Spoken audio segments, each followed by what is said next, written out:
Good morning, everyone. My name is Linda Mowers, and I'm so pleased to welcome back Timothy Edwards as our guest musician today. He is such an accomplished violinist and has a sanctuary full of fans here at our church, right? Yeah. So we can attest to that. You can find out about his academic and musical accomplishments in your order of service. We are so happy to have him here today, accompanied by our own Gary Smart. Tim's first selection is one that he arranged, a well-known composition by Harold Arlen entitled Somewhere Over the Rainbow. What a fitting song to begin our recognition of Pride Month.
Thank you, Timothy. That was just beautiful.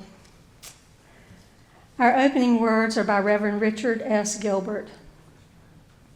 We meet on holy ground, brought into being as life encounters life, as personal histories merge into the communal story, as we take on the pride and pain of our companions.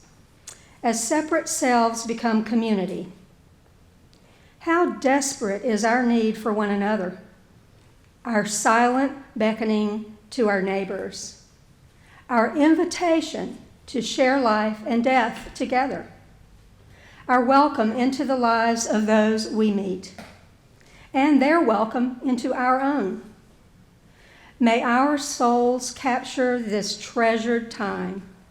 May our spirits celebrate our meeting in this time and in this space, for we meet on holy ground.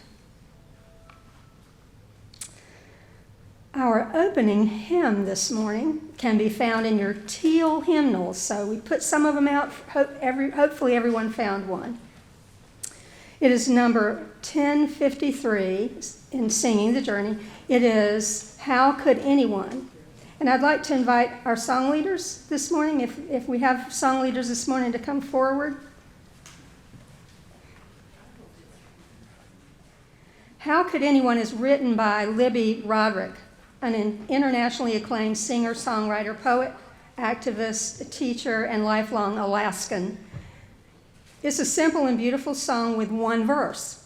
So I'm going to ask Gary to play it through one time, and then we'll join in and sing this verse twice. And I'll ask you to stand in body or spirit.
Thank you.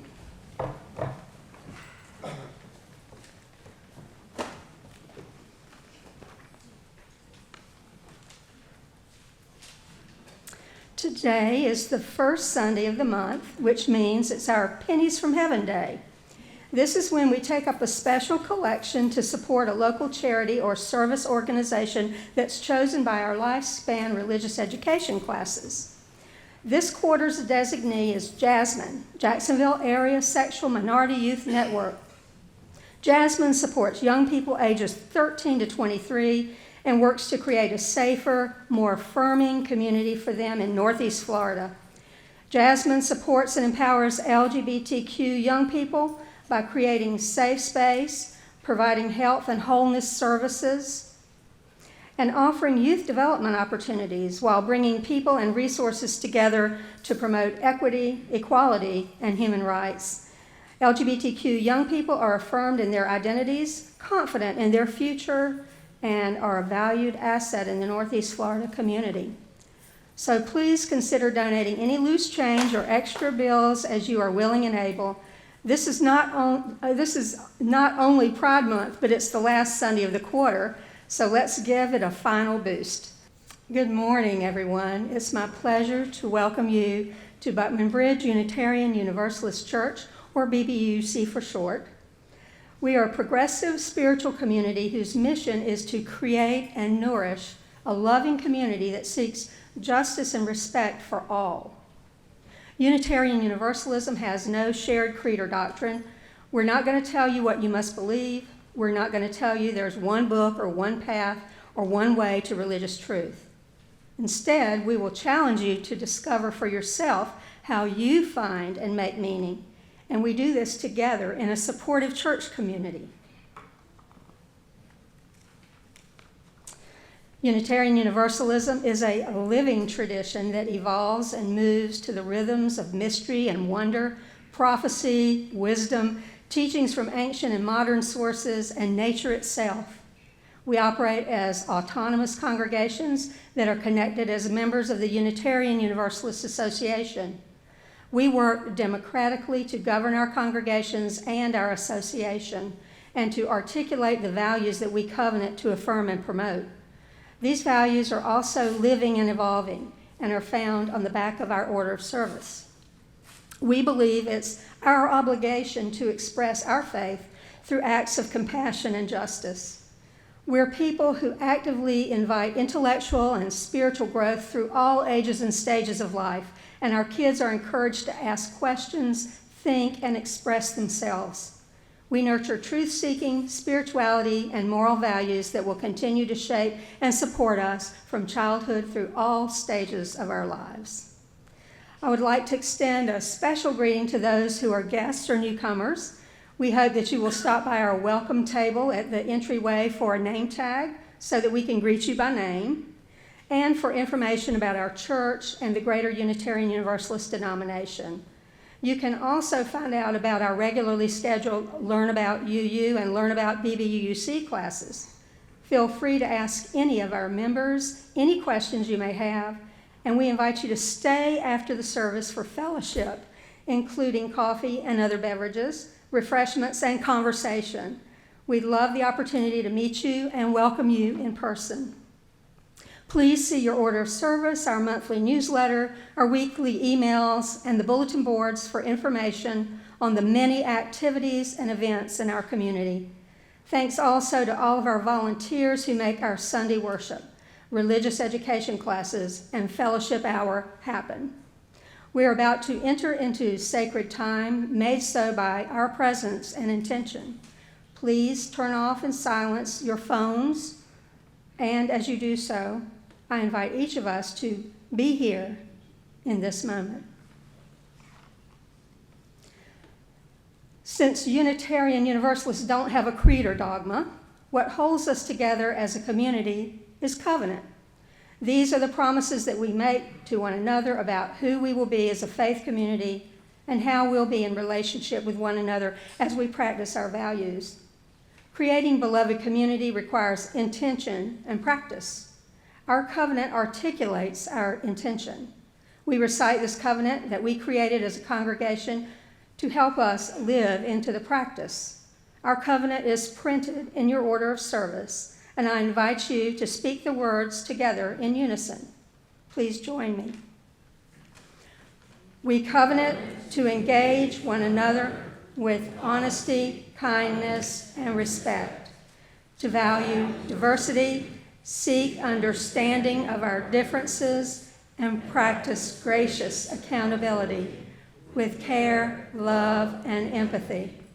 We make these promises to those who are here and those yet to come, so that we may be a safe, welcoming, and beloved community of acceptance, learning, and transformation. I'd like to invite Eileen Morrison to come forward and light our chalice flame this morning as I share the words of Reverend Lori Laban.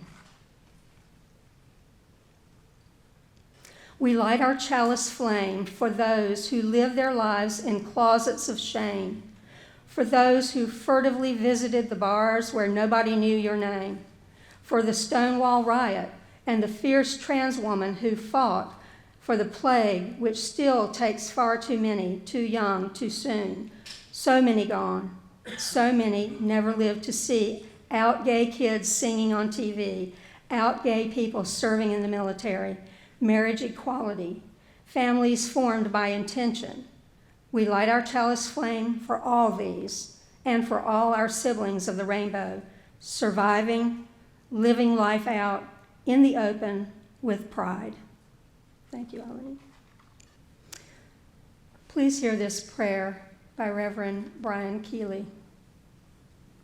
Spirit of life, if you have a lesson for us, it is that all life is beautiful. We are each born into this world who we are, tall or short, with our own color of skin, with our own sexual orientation. How can anyone ever tell us we are anything less than beautiful, anything less than whole? We pray that this nation and every nation will remember their duty to protect human life, and particularly the lives of LGBTQ persons fleeing danger and death. We pray for those who are forced from their homelands and their cultures and their religions, not because of some fault or sin, but because of who they are, who are placed in grave danger simply for being the person they were born to be. We pray also for the enlightening of governments here and around the world who, with casual disregard for life, would deport those refugees back to their unfeeling homelands and near certain death.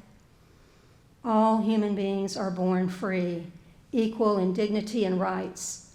They are endowed with reason and conscience. May we all act towards one another in affirmation of our common humanity. May it be so.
gets me every time. It's a beautiful song, and Timothy, you just did it so much justice. Thank you. As we prepare to pass the plates for our offering, I remind you all to take the plate and pass it to your neighbor, whether you choose to contribute at this time or not, or whether you choose to give by using our QR code or website link. For as we pass the plate, we participate in this important ritual. Give what you will for the church that meant so much to those who came before us, and for our congregation today, and for the church that will mean so much to people that we'll never know. Give what you will, for you are a generous people. The gifts of the congregation will be most gratefully received. I now invite our offertory ushers, Chuck Smithers and Ted Clispy, to come forward for our offertory plates to accept your gifts. And after the offering, I invite you all to rise in body or spirit and join me in the offertory hymn, Spirit of Life, number 123 in your gray hymnal.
Our responsive reading is enclosed in your order of service, entitled Our Common Life is Enriched.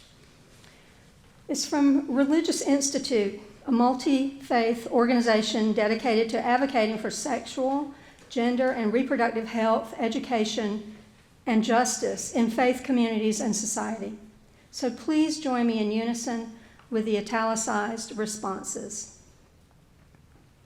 We are grateful for the gift of our lives and the gift of other people in our lives.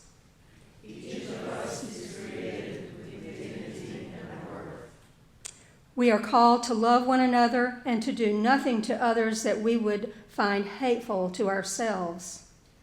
We honor the many ways that people live and love. Our common life is enriched when queer, transgender, bisexual, lesbian, and gay people can come out, sharing the gifts of their sexual orientation and gender identity. True justice flourishes when all people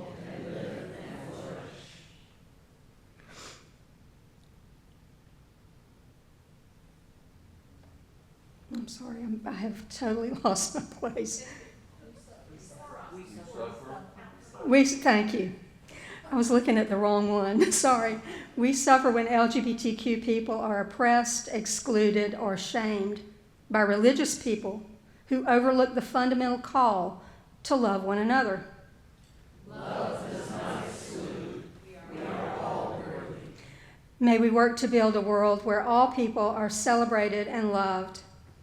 We celebrate sexual and gender diversity as a blessing that enriches us all.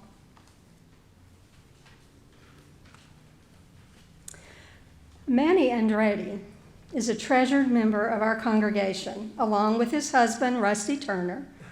Manny joined BBUC in 2013 and has shared his wisdom, kindness, and service with us in so many ways, including his sermons and his many blessing of the animal services around the feast day of Francis of Assisi, which is so appropriate since he is a life-professed Franciscan. He extends his loving ministry through his occupation as a social worker and has served communities living with HIV for some 35 years. You can find out more about Manny in your order of service or by getting to know him as a fellow congregant. We are so glad to have him deliver a sermon today that will kick off Pride Month here at BBUC. Manny, the pulpit is yours.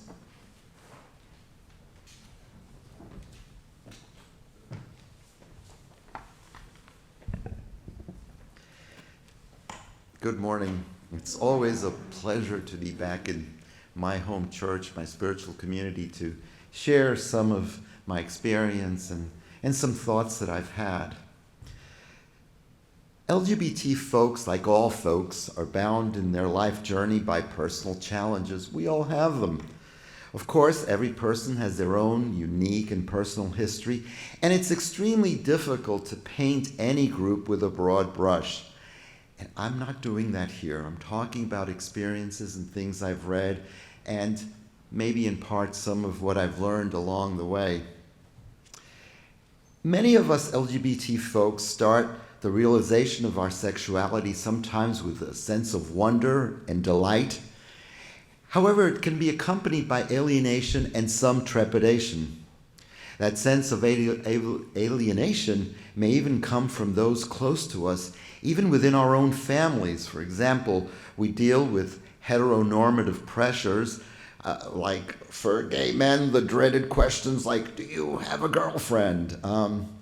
And the impact of such statements is detrimental to our self-esteem, which impacts self-acceptance.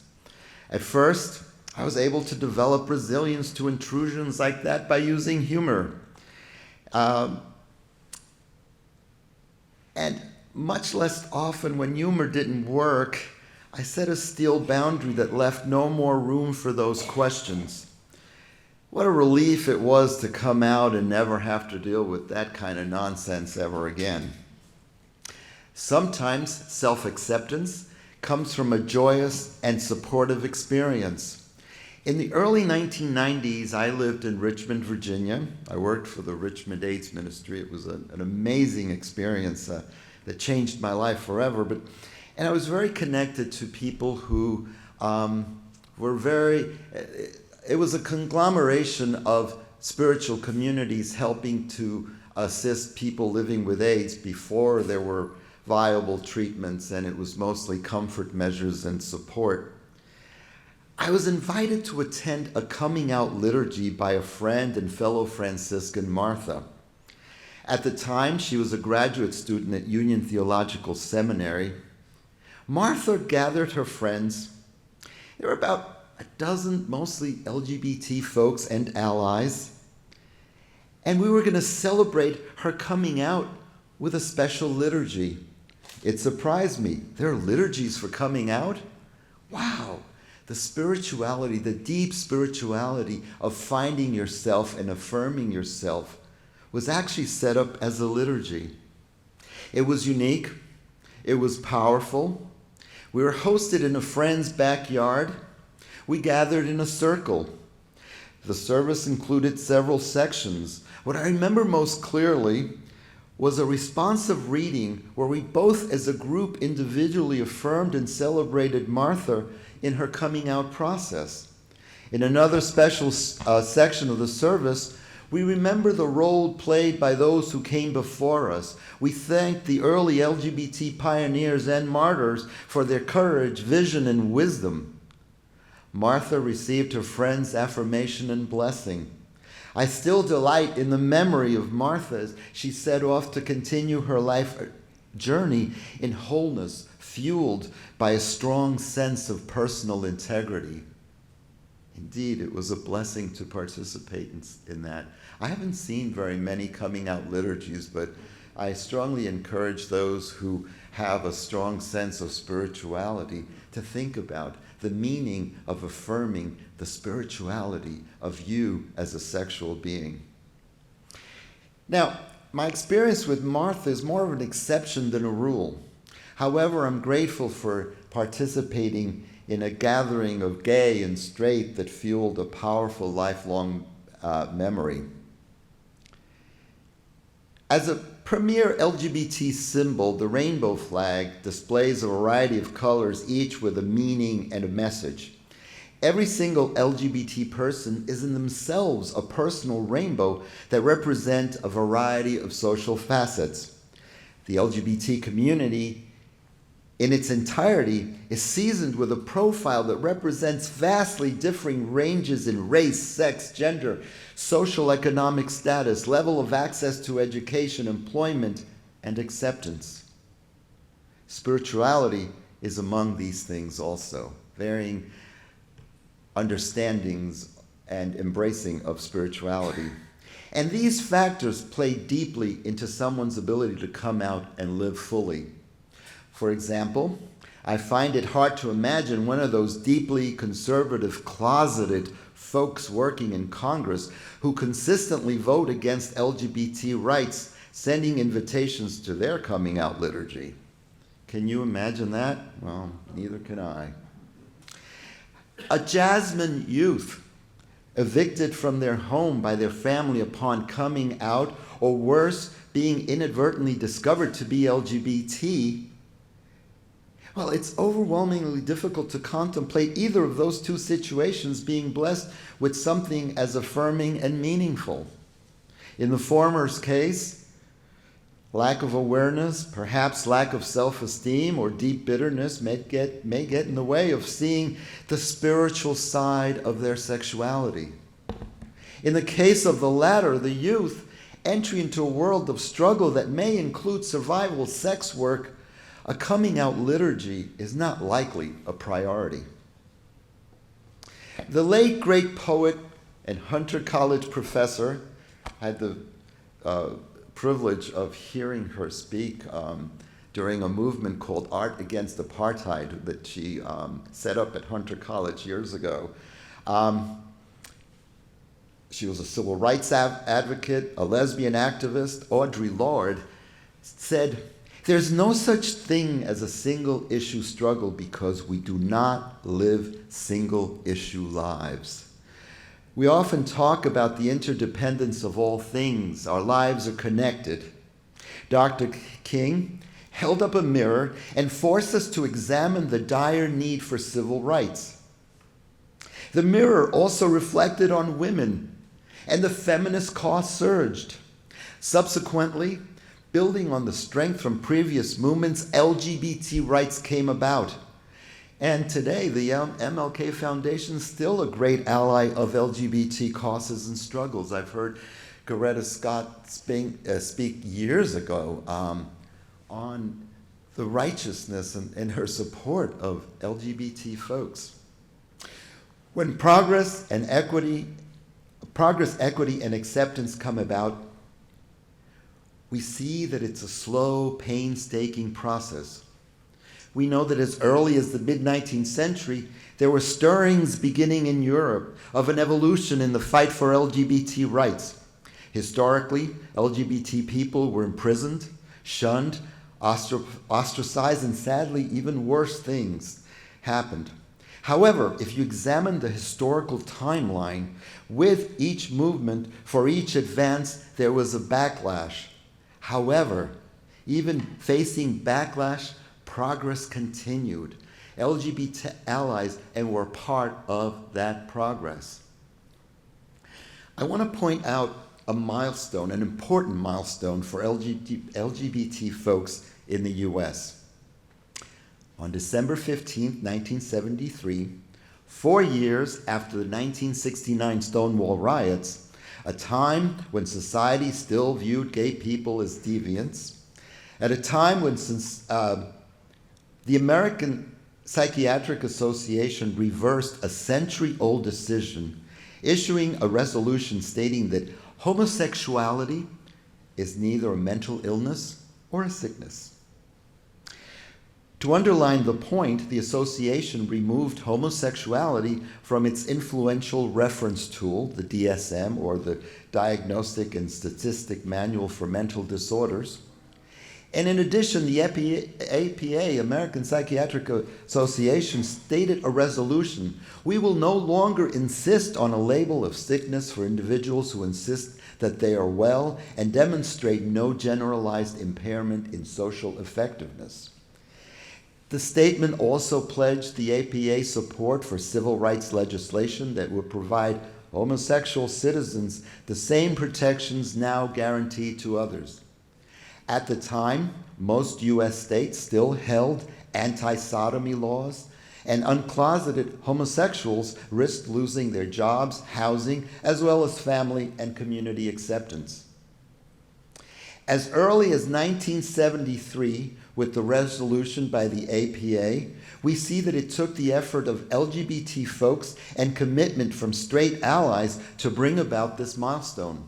Now, 17-year-old Manny at the time was dealing with normal teenager raging hormones, sexual curiosity, and a huge level of isolation in considering his own coming out process.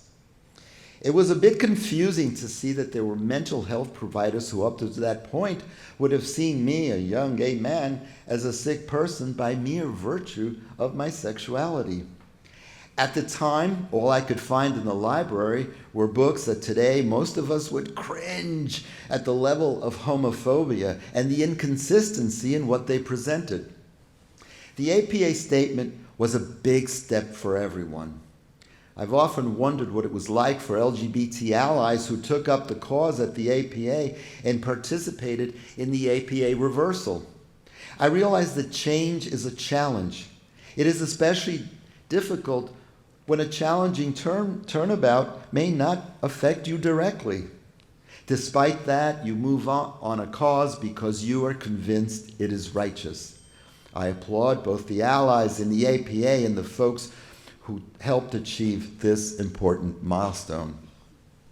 Now, efforts to legalize same-sex marriage began to pop up across the country in the 1990s, and with it, challenges on the state and national level. Now, civil unions existed in many states at the time, but it only created a separate but equal standard. And we've seen from the civil rights movement what separate but equal means. It's certainly not equal. At the federal level, LGBT couples were denied access to more than 1,100 federal rights and responsibilities associated with the institution, as well as those rights denied by their given state. Even worse, at the time, the Defense of Marriage Act was signed into law in 1996, and it defined marriage by the federal government as between a man and a woman, thereby allowing states to deny marriage equality. This is all a timeline. It's all building up. The last of the anti-sodomy laws were revealed in 2003 by a Supreme Court decision in which 14 states in one fell swoop, again, working with allies, some of those, hold on. I'm going to say this sentence over again. I'm kind of rushing here. I get excited about this stuff. The last of the anti-sodomy laws were repealed in 2003 by a Supreme Court decision in which 14 states, in one fell swoop, abolished it. Again, working with allies, some of who were just momentary allies, we saw that in Alabama, Florida, Idaho, Kansas, Louisiana, Michigan, Mississippi, Missouri, North and South Carolina, Oklahoma, Texas, Utah, and Virginia, folks could breathe more easily. As the Supreme Court decision, Terrence versus Texas, struck down sodomy laws in 2003, another victory was celebrated as Massachusetts became the first state to legalize same-sex marriage via a court ruling. On the federal level, however, efforts continued to prevent equality from becoming reality. The president at the time announced his opposition to same-sex marriage while the House introduced a constitutional amendment that would define marriage between a man and a woman. The moment for full marriage equality finally arrived in June 26, 2015, when the Supreme Court decision in Oberfeld versus Hodges. In a landmark 5-4 decision, marriage equality became the law of the land and granted same-sex couples in all 50 states the rights to full equal recognition under the law. All of a sudden, 1,100 laws or rules became accessible to LGBT folks. But did you know that an unlikely coalition, which included 2 moderate straight Republican attorneys forced marriage equality? For about 25 years, there was talk of marriage equality. However, for those many years, there were no LGBT groups or politicians in the US that declared marriage equality as an objective. Why? Well, LGBT groups were not interested in marriage equality front burner because in those intervening years, we had a pandemic that devastated the LGBT community. There were issues at hand, access to health care, treatment. All of these things that were important, that were front burner, were there. And marriage, yeah, it's important, but you know, the house is burning. Let's call the firemen or the fire workers first, okay, and deal with that before we deal with the other stuff. Even as late as 2012, when the president at the time was preparing for his re-election bid, the issue was seen as a loser among the swing voters that were crucial for his win. The Veep at the time publicly came out for marriage equality on the political news program Meet the Press, and the game was on. I have this image in my mind of President Obama at the time turning on his TV set. He's going to watch Meet the Press, and Joe Biden says, "Oh yeah, I'm for marriage equality," and the president does a Rob Petrie coffee spit. It's like, Joe, what are you doing? You know. But at the same time, there were a couple of moderate Republican attorneys who were thinking, you know what? The misogyny laws, the racist misogyny laws, have been overturned by the Supreme Court, and they've already declared that marriage is a right. Again, we're connected, you know? Let's work using that marriage is a right, and we could probably get marriage equality to happen. And you know what, folks? That's what did it. That's what actually happened. A writer named Sasha Eisenberg, a writer for the Boston Globe, wrote a book on marriage equality, and he stated that it took 25 years for the US to bring it to fruition. In an interview, Eisenberg responded to a journalist, and I'm quoting the journalist, it said, "I found it jarring to read an expletive. I'm not going to use the word because it's the equivalent of the N-word in the African American community. I refuse to use that word." So an expletive in a government document on your book, it was a reminder that in my lifetime, the government was using that kind of language.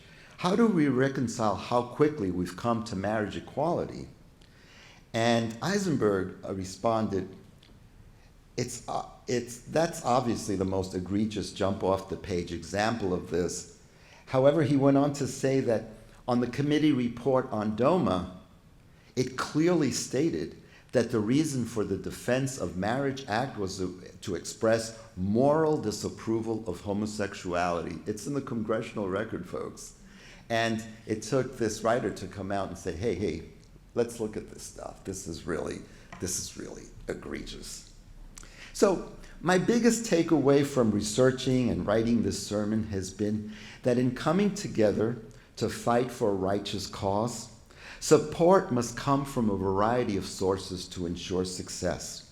When we think of straight allies attending Martha's coming out liturgy, when we think of Dr. King's leadership, when we think of the brave stand of the American Psychiatric Association that redefined mental health, when we think of the daring Democratic vice president who brought this issue to the table, when we think of the daring Republican attorneys who fought for marriage equality because they see marriage as a conservative value that should be open to all, when we see the brave, in-your-face journalists pointing out blatant homophobia by legislators, united together with activists from various LGBT organizations working with straight allies, that is when we see progress and justice at work.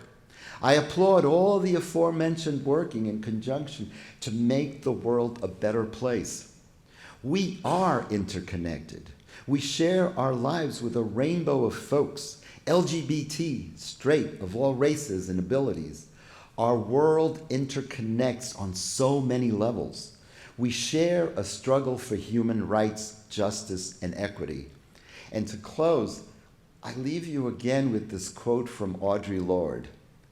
There is no such thing as a single-issue struggle because we do not live single-issue lives. Thank you.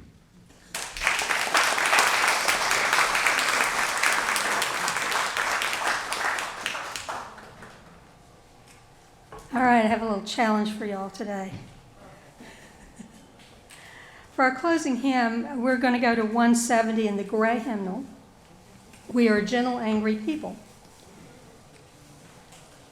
This hymn was written by Holly Near when Harvey Milk and George Moscone were assassinated. Recently, Holly said that originally they sang for the 5th verse where you see we are gay and straight together. Originally, they sang we are gay and lesbian together. But then they were surrounded by the support of allies. So she changed it to we are gay and straight together. And now she has asked us to do one more thing. As we learn more and more about gender and sexuality, it requires more syllables than she could fit into the song. So for the 5th verse, she has asked us to sing, we are all in this together. So in your hymnal it says, we are gay and straight together. But up here, we are all in this together. So I'm going to invite you to sing this. And we're running right at time to end, but I'm going to ask us to just sing all the verses. The verses are up here. It's also in your hymnal. And please rise and body your spirit and join me. And the song leaders are welcome to come forward too. I'm sorry.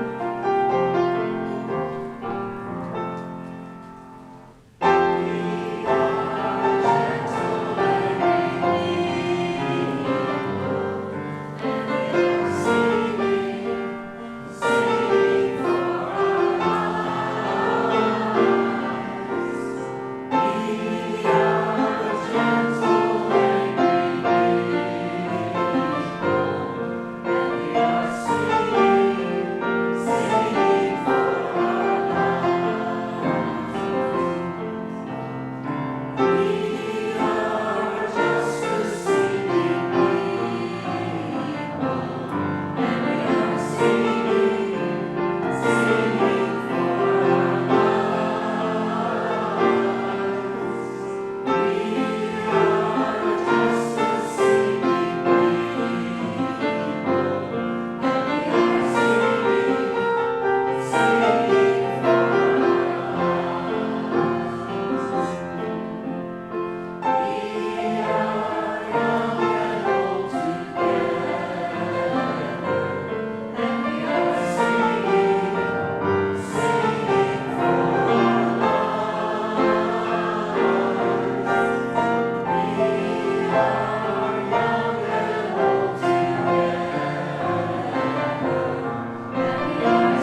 remain standing for our benediction. I'd like to invite Eileen to come forward and extinguish our flames this morning. Our benediction comes from UU Minister Reverend Elizabeth Ketchum. With gratitude for the freedom to be our true, authentic selves, may we live the spirit of pride. With the courage that comes from challenging fear, may we live the spirit of pride. With sorrow for those who could not be here with us today, and in honor of those who died of AIDS, who lost their lives, may we live the spirit of pride. With grief for those whose pain was unbearable and who left us too soon, may we live the spirit of pride. Looking ahead to the justice still withheld, may we live the spirit of pride. With the confidence that a sense of community banishes isolation and loneliness, may we live the spirit of pride. With the rainbow flag flying high and the lights on the bridge shining bright. A sense of beloved community among us and the joy that comes from making new connections, may we live the spirit of pride. May it be so. Blessed be.